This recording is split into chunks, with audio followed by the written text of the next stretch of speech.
I can simply say that mining of uranium against the wish of the people will be on my dead body.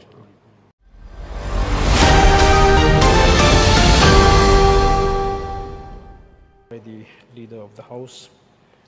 And at the outset, I would like to express my sincere thanks to the government. I would like to appreciate the government for bringing this resolution as a government resolution. And I would also like to make a mention in a very categorical term that we stand in support with this resolution of brought by the government. So,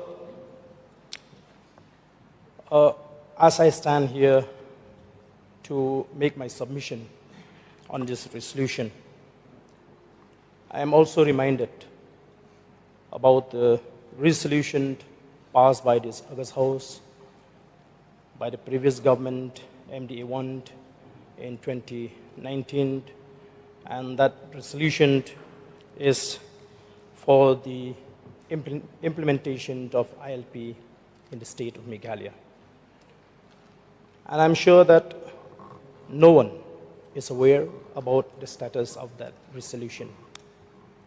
And we have not seen that there will be any official communication from the government of India in response to that resolution. Therefore, sir, there are some questions that I would like to revolve my submission in this discussion. So, my question is, what will be the fate of this resolution? Because though we support wholeheartedly, we are with the government on this issue. And let me also bring to the notice of this August House. I was only convinced against, about the danger of uranium mining only after I made a private visit to Jaduguda. Before that, I don't have the courage to speak anything on this issue because I'm not an expert. So I feel that seeing is believing. So I was made to believe that Jaduguda has become a ghost town, a ghost village. And there was an argument in those days between the pro-mining group and the anti-mining group.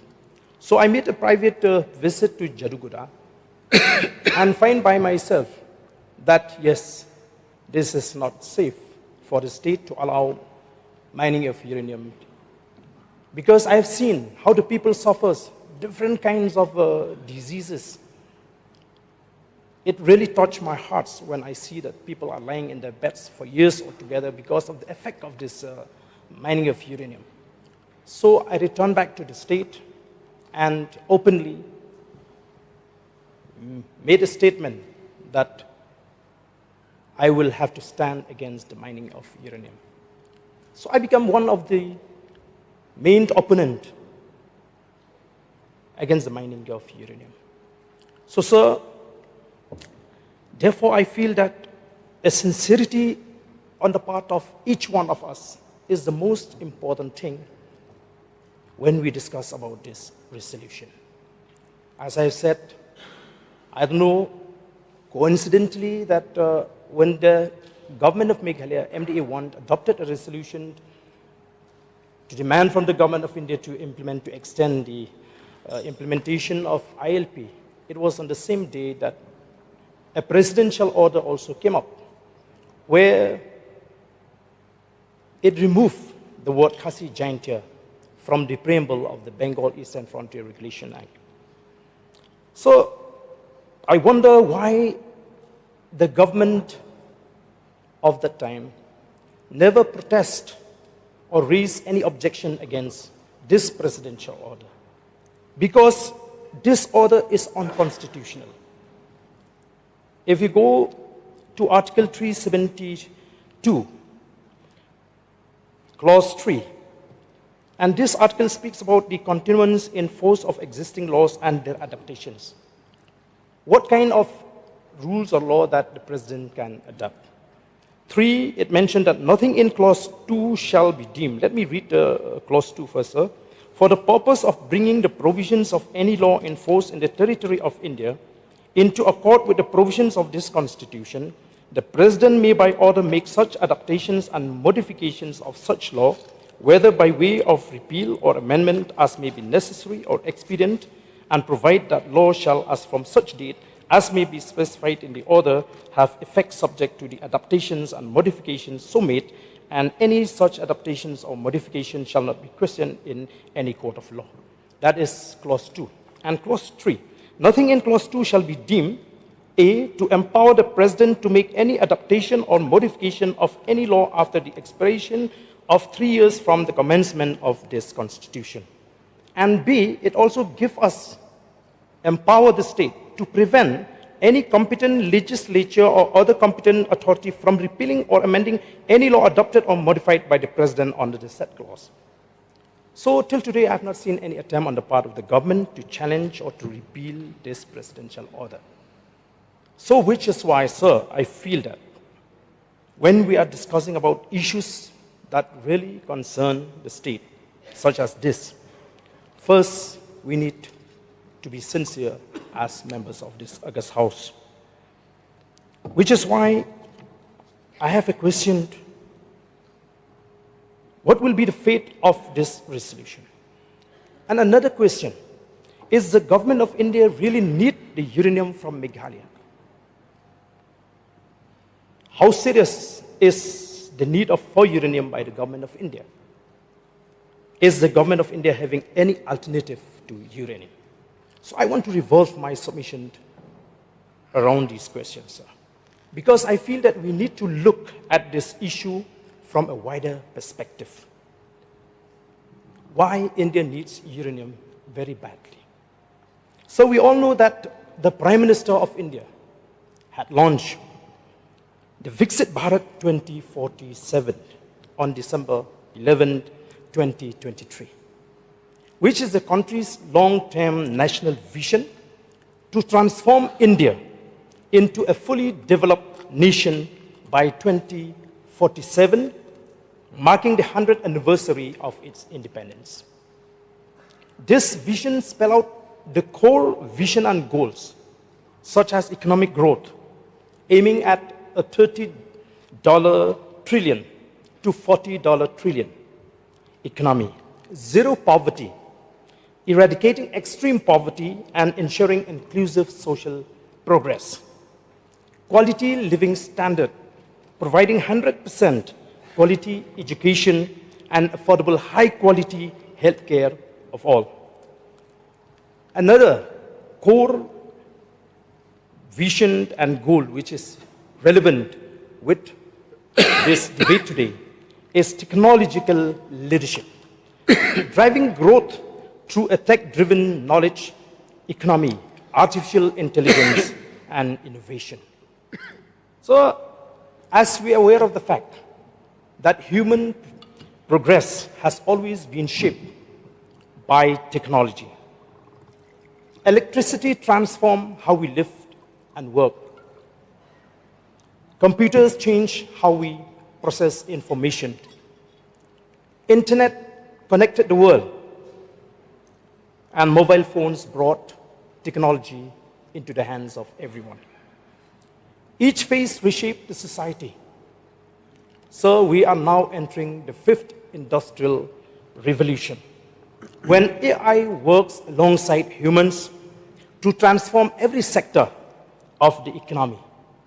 It focuses on human and machine working together, using AI to improve the lives of the people and address challenges in agriculture, health, climate change, and a host of other sectors. So AI is often described as a technology enabler with a multiplier effect because it strengthens existing systems rather than operating in isolation. When used in areas like farming, healthcare, manufacturing, or governance, it makes processes faster, more efficiency, and accurate. Country that develops The use of AI stands to gain an advantage in competitiveness and resilience. In this sense, AI is becoming a capability that strengthens the nation and improves the lives of the people. So it is understood that AI has 5 layers of stack. The first layer is known as the application layer. The second layer of stack is the model. The third layer of the AI stack is the compute needed for training and inference. It is also known as the brain behind the chip. Data center and network infrastructure is the fourth layer of AI stack. And the fifth layer of AI stack, which is more relevant with this discussion today, is energy. AI data centers is the energy intensive. As AI adoption grows, the need for more data centers and high capacity power will increase. The electricity demand for data centers is expected to increase significantly. This makes sustainable and reliable power solution critical. Solar and wind energy are central to India's clean energy transition. However, sir, they are intermittent and cannot by themselves meet the round-the-clock power needs of large AI systems and data centers. Nuclear energy therefore becomes an important energy source, providing clean, stable, continuous power for AI infrastructure. So, as India is aiming at becoming a global player in technology, it has to invest heavily on technology development.